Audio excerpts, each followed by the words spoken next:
So Marco Rubio released a homemade video about the current impeachment trial. He addresses what he thinks should be the priority this week between the impeachment trial and COVID relief. Let's listen in on what he says. You know when this job is the most rewarding? When we're actually making a difference on things that matter. And I started thinking this morning, what's the number one issue in people's minds? And they may tell you it's getting their kids back in school, or they may say it's their job and whether they're going to keep it or whether they have it right now, or saving their small business, or the ability to, be able to travel across the country to go see family members, or maybe they're worried about a family member, maybe they're worried about their own health. But if you ask people right now what the number one thing they're worried about is, somehow it all tracks back to one thing, and that's this pandemic.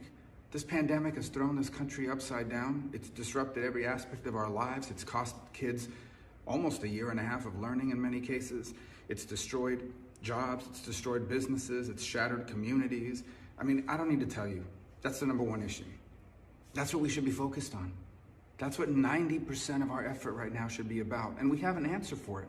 We have a vaccine, which is a medical miracle that this thing was developed so quickly. It's available. People are being vaccinated. We need to get more people vaccinated. That's the number one issue we need to be focused on. If we can get more people vaccinated and we can get people help between now and the time we get back to normal, people that are struggling and need extra payments, which I support, or need support for their businesses, which I help craft through PPP and all sorts of things. If we can do that, that's what people want us to be focused on. But here's the problem, and I've said this already, beginning today at 1 o'clock and for the next 7 or 8 days, the U.S. Senate's not going to be focused on that. It's going to be focused on the impeachment trial of a president that's no longer in office. And this impeachment trial, let me ask you, how many people are going to get vaccinated because of this impeachment trial? None. How many people are going to find a job because of this impeachment trial? None. How many people are going to be helped to put their kids back in school because of this impeachment trial? None. We are going to spend a week focused on something that is not going to help anyone with the thing that matters in this country the most right now. And that's a terrible thing. That's a waste of our time. Let the criminal justice system deal with the wrongdoing on January 6th, which I condemned and continue to condemn. But let us here focus on the things that matter to you.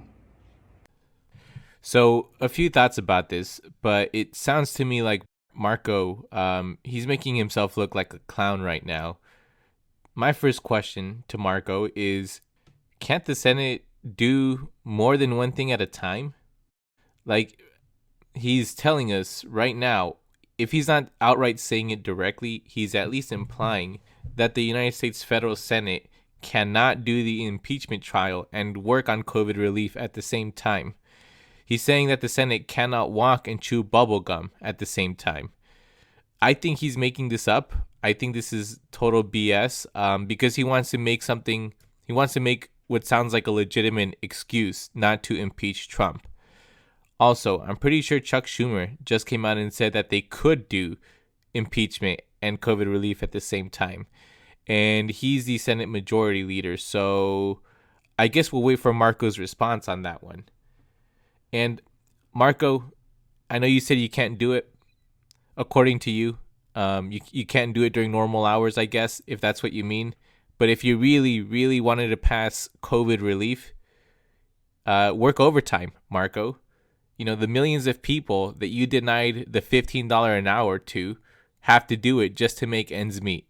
I'm pretty sure you'll survive. You should probably just pull yourself up by your bootstraps and get the job done. Now, this isn't just a let's dunk on Marco session, because he's actually right about what he's saying. Whether or not he actually means it is something that we'll get into. But what he says on face value, he's right. He says something along the lines of, the number one concern on people is COVID. It costs kids a year of learning. It's destroyed jobs, destroyed businesses, and shattered communities. I'll expand on that. So the number of unemployment claims were 775,000 last week, which came down from 812,000 before that. The decrease sounds good, that the unemployment numbers came down, but there's still almost 4 times the unemployment claims from the same time last year. 4 times. That's a lot. There are millions of adults and children in this country who say they don't have enough to eat. As of last month, 1 in 5 people were not caught up on rent. Millions of people have lost their health care. Their employer provided health care through their jobs in the pandemic. I'm going to give Marco credit for the things he has done recently. He's been in favor of the $2,000 checks. He was one of the first Republicans to be in favor of masks, too. But I don't think he wants to help people as much as he wants to distract from impeachment, which is why he hasn't really addressed the problems that I just pointed out, the major problems associated with COVID. So I'm not a doctor. I'm not. I'm gonna, but I know when a politician has something I like to call politician's grade amnesia. If I did not make that up, I'm trademarking it now. So politicians' great amnesia happens when politicians say things that they think we cannot actually fact check them on. So I'm going to quote Marco from this video, and then we'll break it down. So Marco says, quote, when this job is most rewarding when we are actually making a difference on things that matter, end quote. Marco, my guy, my dude. Haven't you spent your career in the Senate helping the rich and forgetting about workers for the most part? Forgetting is kind too. You've pretty much been actively hurting people, or you've been trying to hurt people in ways that matter. Remember when you voted to pass tax cuts for the rich and wanted to cut Social Security for it? I do. You remember when you voted against the $15 an hour minimum wage for workers? I do, because it happened last week. Remember the 10 times you voted to gut pre-existing conditions? I do. Based on your record on major Senate legislation, it doesn't appear to me like you're concerned about the working class people so much as you are about helping Trump dodge his case. And the cure to politicians' grade retro amnesia, or whatever the fuck I called it, is to stop bullshitting us, man. Just be honest. Say that you want to distract from the Senate. Don't pretend like you care about people, because your career for the last however many years you've been in the Senate shows otherwise on major pieces of legislation.